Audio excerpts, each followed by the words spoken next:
तो दोस्तों चलिए शुरुआत करते हैं आज की करंट अफेयर्स के बारे में। आज है 12 अगस्त 2026। तो डेली करंट अफेयर्स पढ़ने के लिए हमारे चैनल पर ज़रूर आते रहिए और इस वीडियो में लास्ट तक ज़रूर बने रहिए। दोस्तों काफ़ी इंपॉर्टेंट क्वेश्चन है, हमारे चैनल को सब्सक्राइब भी कर लें। तो चलिए दोस्तों शुरुआत करते हैं अपने फर्स्ट क्वेश्चन से। तो आज का फर्स्ट क्वेश्चन है दोस्तों, बशर अल असद किस देश के पूर्व राष्ट्रपति हैं जिन्हें हाल ही में मौत की सज़ा सुनाई गई है? जी हाँ दोस्तों, ये हैं सीरिया के। जी हाँ दोस्तों, ऑप्शन नंबर डी इसमें सही आंसर है। बशर अल असद सीरिया के राष्ट्रपति हैं जिन्हें हाल ही में मौत की सज़ा सुनाई गई है। अदालत के दोस्तों 10वीं की चौथी आपराधिक अदालत है दोषी बशर अल असद और उनके भाई माहिर अल असद सजा दी है ये दोस्तों मौत की सज़ा। आरोप क्या बताया दोस्तों? मानवता के विरुद्ध अपराध, युद्ध अपराध, हत्या और यातना से संबंधित अपराध बताए गए हैं। वर्तमान स्थिति दोनों रूस के मॉस्को में रह रहे हैं। सीरियाड गृह युद्ध लगभग 14 वर्षों तक चले संघर्ष में लगभग 5 लाख लोगों की मौत हुई और लाखों लोग विस्थापित हुए थे। सीरियाई गृह युद्ध में बशर शासनकाल कितना था दोस्तों इनका? तो जुलाई 2000 से दिसंबर 2024 तक इनका शासनकाल था। अल असद शासन का अंत कब हुआ दोस्तों? तो अंत हुआ था इनका 8 दिसंबर 2024 को इनके शासन का अंत हुआ था। यह दोस्तों शासनकाल था इनका जुलाई 2000 से दिसंबर 2024 तक, और शासन का अंत कब हो गया दोस्तों इनका? 8 दिसंबर 2024 को इनके शासन का अंत हो गया।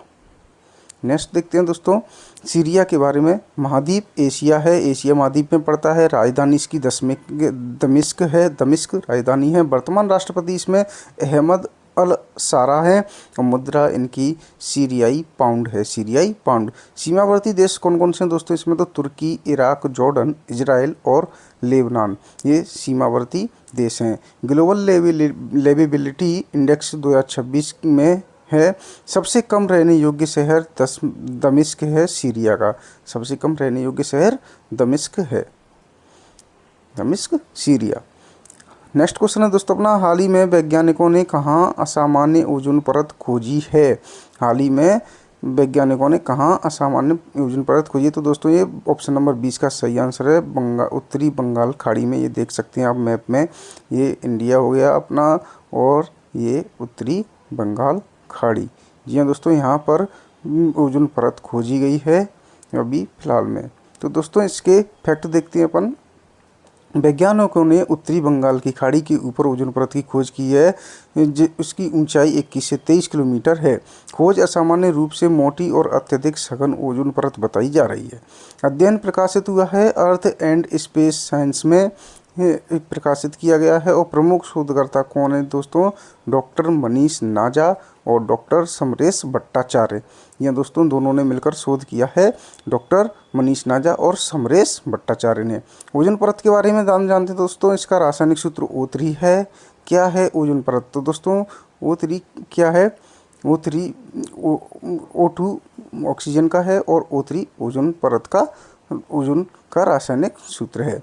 ऑक्सीजन का त्रिपरमाणविक स्वरूप, यानी इसमें ऑक्सीजन के 3 अणु होते हैं। ऑक्सीजन के 3 अणु होते हैं ओजोन परत में, ऑक्सीजन के 3 परमाणु होते हैं। ओजोन मुख्य रूप से समताप मंडल में पाई जाती है और यही ओजोन परत बनाती है, यही ओजोन परत बनाती है समताप मंडल में। महत्व क्या है दोस्तों इसका? ओजोन परत सूर्य से आने वाली हानिकारक पराबैंगनी यानी अल्ट्रावायलेट किरणों का अधिकांश भाग अवशोषित करती है। ओजोन परत की मोटाई डॉप्सन इकाई में मापी जाती है। किस इकाई में मापी जाती है दोस्तों? ओजोन परत की मोटाई डॉप्सन इकाई में मापी जाती है, डॉप्सन इकाई। जी हाँ दोस्तों, इस ओजोन परत की मोटाई डॉप्सन इकाई में मापी जाती है, याद रखना है इसको, इंपॉर्टेंट क्वेश्चन है। तो दोस्तों बंगाल की खाड़ी के बारे में देखते हैं। तो स्थिति इसकी, बंगाल की खाड़ी की स्थिति क्या है दोस्तों? तो हिंद महासागर के उत्तर पूर्वी भाग में स्थित है, हिंद महासागर के उत्तर पूर्वी भाग में स्थित है। पश्चिम में दोस्तों भारत और बांग्लादेश में है, उत्तर में बांग्लादेश है। इसमें बंगाल की खाड़ी के पश्चिम में भारत और बांग्लादेश है, बांग्लादेश उत्तर में है। पूर्व में म्यांमार और अंडमान निकोबार द्वीप समूह है। दक्षिण में हिंद महासागर है। भारत के तटीय राज्य कौन कौन से दोस्तों? इसमें पश्चिम बंगाल, उड़ीसा, आंध्र प्रदेश और तमिलनाडु बंगाल की खाड़ी से लगे हुए हैं। गंगा, ब्रह्मपुत्र, मेघना, महानदी, गोदावरी, कृष्णा और कावेरी जैसी प्रमुख नदियां बंगाल की खाड़ी में गिरती हैं, या दोस्तों बंगाल की खाड़ी में गिरती हैं। नेक्स्ट क्वेश्चन देखेंगे दोस्तों अपन, प्रोफेसर दीपक धर को 2026 में किस पुरस्कार से सम्मानित किया गया है? प्रोफेसर दीपक धर को 2026 में किस पुरस्कार से सम्मानित किया गया है? किस पुरस्कार से सम्मानित किया गया है दोस्तों? डॉक्टर को ऑप्शन नंबर ए इसमें सही आंसर है अपना। ड्राक मेडल पाने वाले दूसरे भारतीय बने हैं ये। ड्राक मेडल मिला है इनको सैद्धांतिक भौतिकी और सांख्यिकी यांत्रिकी क्षेत्र में मिला है। उपलब्धि क्या है दोस्तों? ड्राक मेडल पाने वाले दूसरे भारतीय मिले हैं, फैले हैं अशोक सेन। अशोक सेन के बाद दीपक धर को मिला है। इस वर्ष 2026 में दीपक धर के अलावा बर्नार्ड डेरेडा यानी फ्रांस, मार्क मेजार्ड इटली और हेम सोमपोलिंस्की इजराइल अमेरिका को भी यह मेडल मिला है। तो दोस्तों दीपक धर के अलावा इनको भी मिला है। ड्राक मेडल के बारे में थोड़े जानते हैं दोस्तों। तो 1985 में स्थापना हुई थी। उद्देश्य क्या था? यह सैद्धांतिक भौतिकी और गणित में बेहतरीन काम करने वाले वैज्ञानिकों को मिलता है। प्रदर्शनकर्ता अब्दुस सलाम अंतर्राष्ट्रीय सैद्धांतिक भौतिकी केंद्र इटली। और नियम क्या है दोस्तों इसमें? यह मेडल उन लोगों को नहीं दिया जाता जिन्हें पहले से नोबेल पुरस्कार या फील्ड मेडल या वुल्फ प्राइज मिल चुका हो। इसमें ये नियम है। पुरस्कार की राशि कितनी है दोस्तों? 5000 अमेरिकी डॉलर हैं। और ड्राक मेडल सैद्धांतिक भौतिकी विज्ञानी पॉल ड्राक की स्मृति और सम्मान में दिया जाता है। प्रोफेसर दीपक धर के बारे में कुछ तथ्य हैं दोस्तों। तो भारतीय सैद्धांतिक भौतिकविद हैं। इनका जन्म 30 अक्टूबर 1951 को उत्तर प्रदेश के प्रतापगढ़ में हुआ। यहाँ दोस्तों उत्तर प्रदेश के प्रतापगढ़ में हुआ है। उन्हें 1951 में 2022 में बोल्ट्जमैन मेडल और 2023 में पद्म भूषण से भी सम्मानित किया जा चुका है। और इनको दोस्तों शांति स्वरूप भटनागर पुरस्कार 1951 में भी मिला है। उनका सबसे प्रसिद्ध काम एवेलियन सैंडपाइल मॉडल और सेल्फ ऑर्गेनाइज्ड क्रिटिकलिटी पर है। तो इनके प्रसिद्ध काम हैं ये। नेक्स्ट क्वेश्चन देखते हैं दोस्तों अपन, हाल ही में किन देशों के बीच मक्का रक्षा समझौता 2026 हुआ है? हाल ही में किन देशों के बीच मक्का रक्षा समझौता 2026 हुआ है? तो दोस्तों ऑप्शन नंबर ए सही है। सऊदी अरब, पाकिस्तान और तुर्की के बीच ये समझौता हुआ है। सऊदी अरब, पाकिस्तान और तुर्की। तो दोस्तों स्थान इसमें मक्का सऊदी अरब में हुआ है। मक्का रक्षा समझौता 2026 सदस्य कौन कौन है? सऊदी अरब, पाकिस्तान और तुर्की। मुख्य प्रावधान, तीनों देशों में से किसी एक पर सशस्त्र हमला होने पर उसे तीनों देशों पर हमला माना जाएगा। यह गठबंधन नाटो की तरह काम करेगा। पाकिस्तान का महत्व क्या है इसमें दोस्तों? तो पाकिस्तान इस्लामिक दुनिया की एकमात्र परमाणु शक्ति है। यह दोस्तों इस्लामिक दुनिया की एकमात्र परमाणु शक्ति है पाकिस्तान। तो दोस्तों नाटो की तरह काम करेगा यह गठबंधन, और तीनों देशों में से अगर किसी पर भी सशस्त्र हमला होने पर उसे तीनों देशों पर हमला माना जाएगा। तो सऊदी अरब, पाकिस्तान और तुर्की है। ये मक्का रक्षा समझौता 2026 हुआ है। तो दोस्तों नॉर्थ अटलांटिक ट्रेडिटी यानी नाटो के बारे में जानते हैं। तो पूरा नाम है उत्तर अटलांटिक संधि संगठन। 4 अप्रैल 1949 को हुआ था। ये पूरा नाम क्या है दोस्तों? उत्तर अटलांटिक संधि संगठन। 4 अप्रैल 1949 को स्थापना हुई थी। मुख्यालय इसका ब्रुसेल्स बेल्जियम में है। और सदस्य कितने हैं दोस्तों? इसमें 32 देश सदस्य हैं। अनुच्छेद 5 में किसी एक सदस्य देश पर हमला सभी पर हमला माना जाता है, अनुच्छेद 5 में कहा गया है। गठन का कारण क्या है दोस्तों? द्वितीय विश्व युद्ध के बाद सोवियत संघ के प्रभाव को रोकने के लिए ऐसा किया गया है। यह दोस्तों सोवियत संघ के प्रभाव को रोकने के लिए यह नाटो का गठन किया गया है। द्वितीय विश्व युद्ध के बाद गठन का कारण है। तो दोस्तों इसमें सदस्य देश हैं 32 और मुख्यालय इसका ब्रुसेल्स में है। सऊदी अरब के बारे में जानते हैं दोस्तों। तो महाद्वीप कहाँ? एशिया महाद्वीप में आता है सऊदी अरब। अपने एशिया महाद्वीप में राजधानी रियाद है। सऊदी रियाल इसकी मुद्रा है। राजा सलमान बिन अब्दुल्ला अजीज और क्राउन प्रिंस मोहम्मद बिन सलमान। और सबसे बड़ा मरुस्थल इसमें दोस्तों रूब अल खाली है। रूब अल खाली। पड़ोसी देश Jordan, Iraq, Kuwait, Qatar, UAE, Oman और यमन इसके पड़ोसी देश हैं। तुर्की के बारे में जानते हैं दोस्तों, तो अंकारा इसकी राजधानी है। रेचेप तैयब एर्दोआन राष्ट्रपति हैं। तुर्की लीरा इसकी मुद्रा है। पड़ोसी देश Armenia, Azerbaijan, Bulgaria, Georgia, Greece, Iraq, Syria. Next question है दोस्तों अपना, तमिलनाडु के आधिकारिक कार्यक्रमों की शुरुआत अब किस गीत से होगी?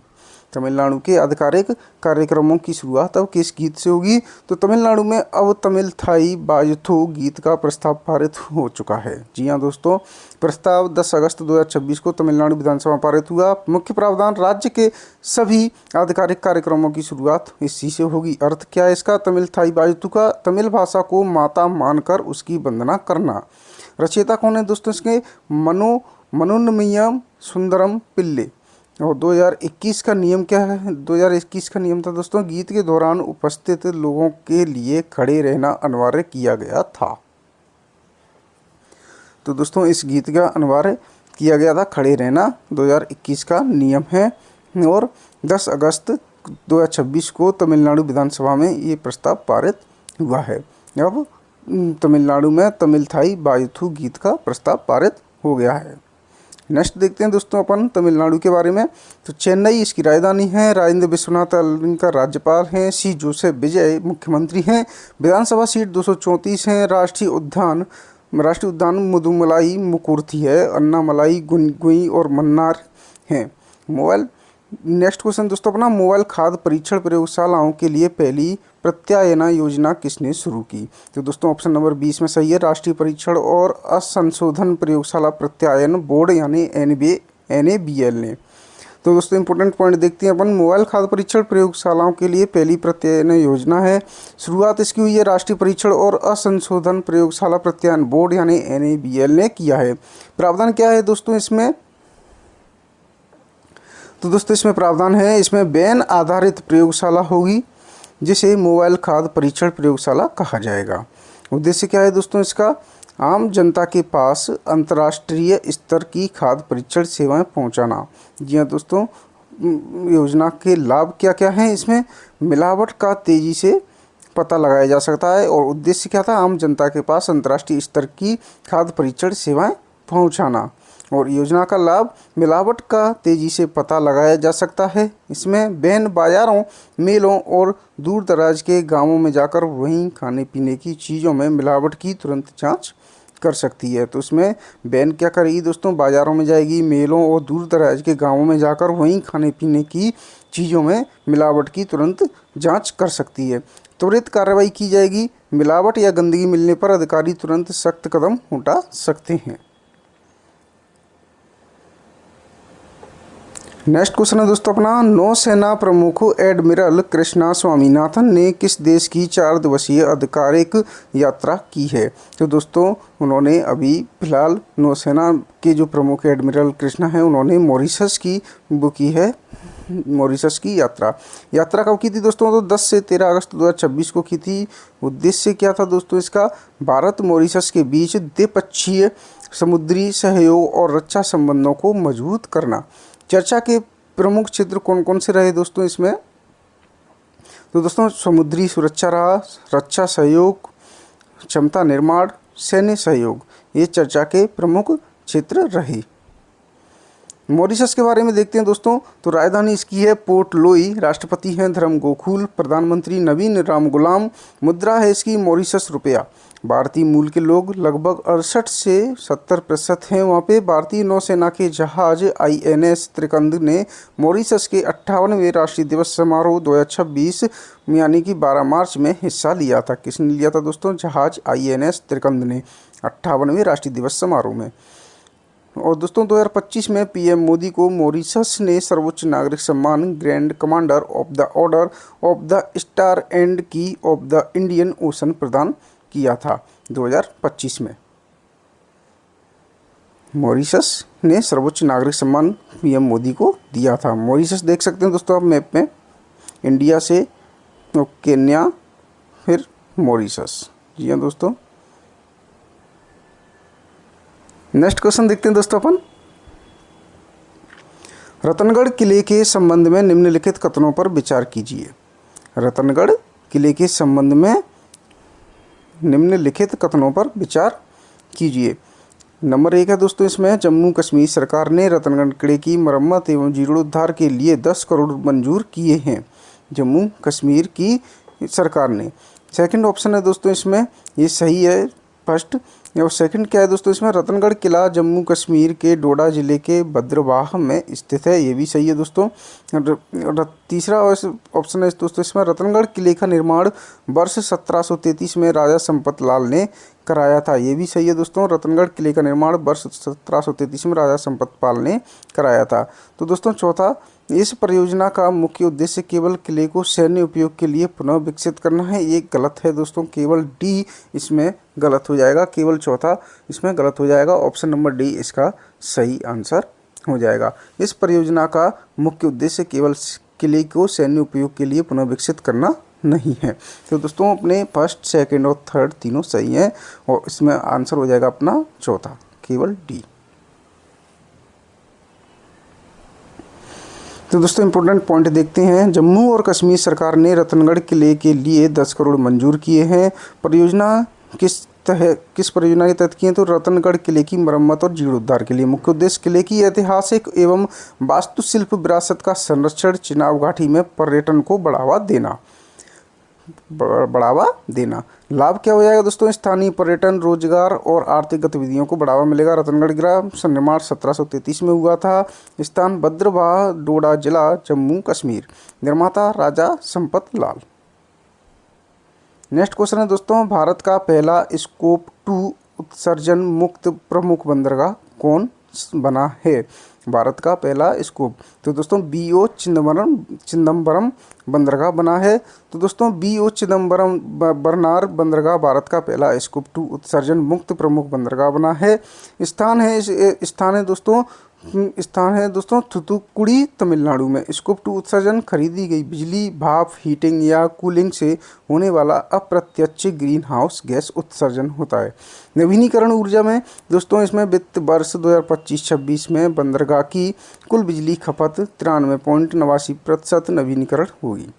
नेक्स्ट क्वेश्चन दोस्तों अपना, वर्ल्ड एथलेटिक्स U20 चैंपियनशिप 2026 में भारत ने कुल कितने पदक जीते? तो दोस्तों 3 मेडल जीते हैं। ऑप्शन नंबर 20 में सही आंसर हो जाएगा। वर्ल्ड एथलेटिक्स अंडर-20 चैंपियनशिप में भारत ने 3 पदक जीते हैं। आयोजन हुआ था दोस्तों इसका 5 से 9 अगस्त 2026 तक यूजीन, ओरेगन, अमेरिका में हुआ था। भारत का प्रदर्शन 3 पदक, रजत 2, कांस्य 1। पदक विजेता कौन कौन है दोस्तों? आशीष यादव है पुरुषों की जेवलिन थ्रो रजत, और बसंत कुमार मेघवाल पुरुषों की हाई जंप रजत, और शाहनवाज खान पुरुषों की लॉन्ग जंप कांस्य। तो दोस्तों आज के लिए इतना ही।